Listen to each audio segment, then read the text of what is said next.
Welcome in to Duval Daily presented by GenJag.com. I'm Jordan Lugo. Thank you for tuning in. Well, week one is in the books for the Jaguars. They fell to the Commanders by a score of 28-22 after holding a 8-point fourth quarter lead. Right now, we've got some takeaways, some quick takeaways from the Jaguars' season opening loss to the Commanders in Washington, D.C. Penalties and self-inflicted wounds. My goodness. 13 penalties on the Jaguars today for 90 yards. Unacceptable. Looked way too much like the Jaguars of old in that regard. From the penalty perspective, unacceptable. Multiple bad drops. A couple drops that could have led to touchdowns. Multiple misses by Trevor Lawrence. Missed Travis Etienne wide open for a would-be touchdown in the first half. Cannot throw that interception at the end of the game to close things out for the Jaguars offense if you're Trevor Lawrence.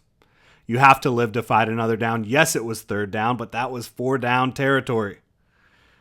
Based on the game situation, you were playing for 4 downs. You cannot throw that interception at the end of the game. The offensive line play was unacceptable at times, especially on that final play where Trevor Lawrence chucked it up. Cam Robinson whiffed hard. Awful.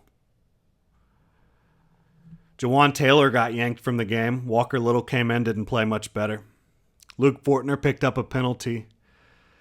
But the worst of them, and I hate to come in and just be doom and gloom and talk negatively about these people, because they are people, but they're players, and that's our job, is to evaluate what happened.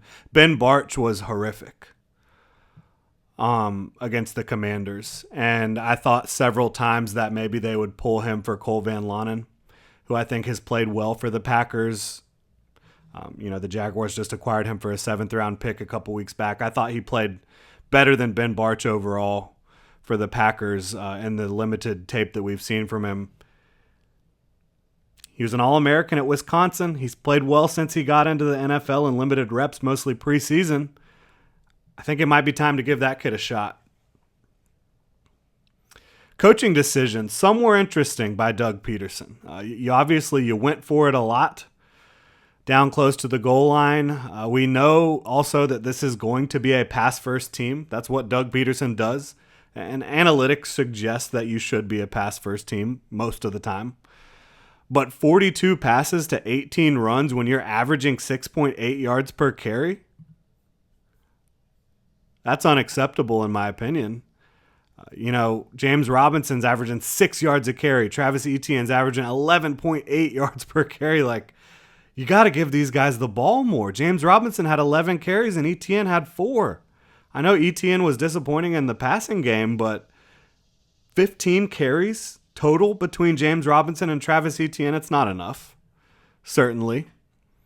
We know Doug's going to be aggressive, and we like that, but this was too unbalanced, far too unbalanced. Pass to run ratio, 42 passes to 18 runs. That's not going to get the job done, in my opinion, in the NFL, because teams are going to just pull everyone back or blitz the crap out of you. And Trevor Lawrence did not handle the blitz very well in this one. And neither did the offensive line. Really disappointing in that regard. Now, Washington's defensive front, maybe the most talented defensive line in the game. Of course, Chase Young didn't play, but you still got Jonathan Allen, Montez Sweat, Daron Payne, several very quality role players. Still, not good enough by this Jaguars offensive line. You invested heavily in Cam Robinson. You invested heavily in Brandon Sheriff. You went out and brought in Luke Fortner with a 3rd-round pick. Jawan Taylor's a former 2nd-round pick. It wasn't good enough. And the Jaguars coaching staff and front office believed in bringing in Cam Robinson. They believed in sticking with Jawan Taylor / Walker Little at right tackle. They didn't think they needed to bring in another guard to compete with Ben Bartch. Didn't look good. I will say there were plenty of holes in the running game, but I think Washington was daring the Jaguars to throw the ball a little bit. Washington was saying, yeah, you can run the ball, sure. That's not going to get you in the end zone. There was some good and some bad from Trevor Lawrence. Too much bad. Too many misses. Too many poor decisions. Again, it doesn't help when you've got, pass rushers screaming into the backfield consistently. But not good enough. I do think Scott Turner, the Washington Commanders offensive coordinator, outcoached every other play caller in this one. When you look at his direct matchup with Mike Caldwell, I think he got the better of Mike Caldwell on several occasions just with the play calling, play design, and the play setup throughout the game. I think that the Jaguars called a pretty good offensive game outside of the fact that it was so unbalanced between run and pass. You had some very, very creative concepts and good concepts that got players open. Execution wasn't quite where it needed to be sometimes. Would you be complaining about the 42 passes to 18 rushes if 2 more of those passes were caught for touchdowns? Like they probably should have been? Or if one of those passes was more on target for Travis Etienne in the end zone? Yeah, you can certainly make that argument. I do like that you see Doug Peterson on the sideline, and he's cool, calm, collected. He has it all together. It looks like he's just ready for the next moment, ready to take it on, and that's what you should expect from a veteran head coach, from a head coach that has had this much success in the NFL, a guy who's been around the game forever at this level. The team is still very young. So many new pieces, all attempting to come together. It didn't quite happen for the Jaguars today. Again, you have a rookie offensive coordinator, not calling plays, still. Press Taylor's never been an offensive coordinator before. You have a rookie defensive coordinator who is calling plays. You have a second-year quarterback, first year in the system. You have 7 new starters on offense. You have 6 new starters on defense. You have a brand new kicker who's never kicked in a game for you.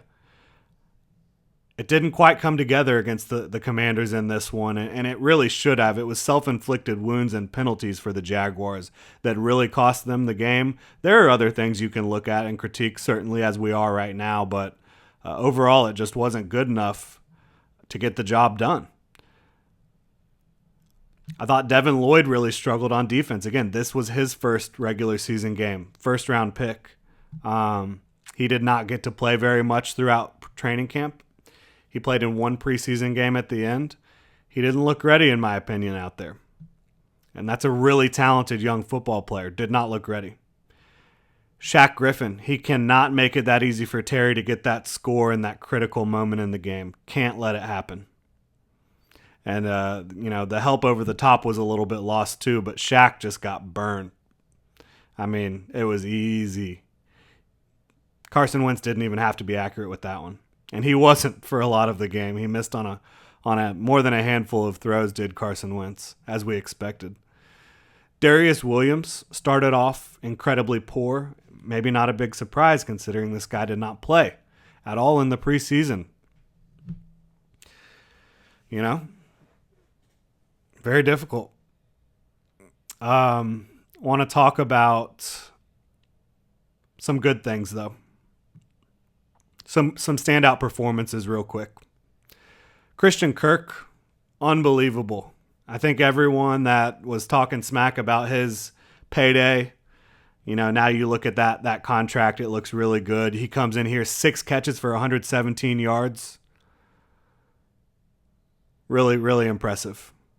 19.5 yards per catch for Christian Kirk. He was getting open early and often. He was making he made some difficult catches. He certainly showed off his route running ability, his speed and quickness. Thought he had a hell of a game. Hell of a game for Christian Kirk. James Robinson, another guy. He didn't play in preseason. Doesn't matter. Does not matter for James Robinson, who caught one pass, scored a touchdown on that pass, carried the ball 11 times for 66 yards and another touchdown. Unbelievably good performance by him. Needed to get the ball more.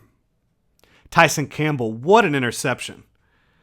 He was just waiting on Carson Wentz to throw that ball, and he was ready for it. He jumped that route, and it was a thing of beauty. Knew exactly where he needed to get to pick that ball off. That was beautiful. Travon Walker, he did not have an incredibly consistent game, but his splash plays were game changers. Big-time sack, big-time interception. It was certainly a lot closer to the line of scrimmage, but really reminiscent of the interception he had against the Gators, where you don't see him, and then he flashes, and then his length and athleticism, he just snatches the ball out of the air. He looks like he's going to be a problem for a long time, and you love to see that. Rounding this out, though, look, one of the biggest concerns for the Jaguars was red zone scoring. That is still a concern. I think the other biggest concern you look at here is the penalties. You can't win every week with 13 penalties. It's hard to do it. Very hard to do it. There's a lot more that needs to be corrected, but with how new this core of coaching and players is, I think a lot of it will be corrected. I think this is a good coaching staff, and I think there's a lot of talent on this roster. I think if there's one thing you can look at from this game, you can't look at this game and be like, well, the Jaguars just were not as good as that team. You can't say that. They have the talent to compete. Now they've got to put it all together and capitalize. A lot to learn from, a lot to correct. It was week one. You see good teams struggle in week one every single year. You're seeing it today. Is this a good team? We'll find out. After 1 week, it doesn't look like it. It does look like a talented team that can't get out of its own way. They'll have to clean it up. Up next for the Jaguars is the Colts in week 2 in Jacksonville. Jags haven't lost to the Colts in Jax since 2014. We'll see how it plays out. The Colts just tied with the Texans, so the Jaguars did not fall too far behind those two teams who both are 0-1. The Jaguars are now 0-1. Titans are still competing in the 4 o'clock window. That will do it. Thank you so much for tuning in, Duval. You can hit me up on Twitter at Jordan DeLugo. Follow Generation Jaguar at Generation Jag. Make sure to hit that like and subscribe button. If you want to support the channel further, you can check genjag.com, pick up some new gear, or you can also become a channel member here on YouTube. Links in the description below.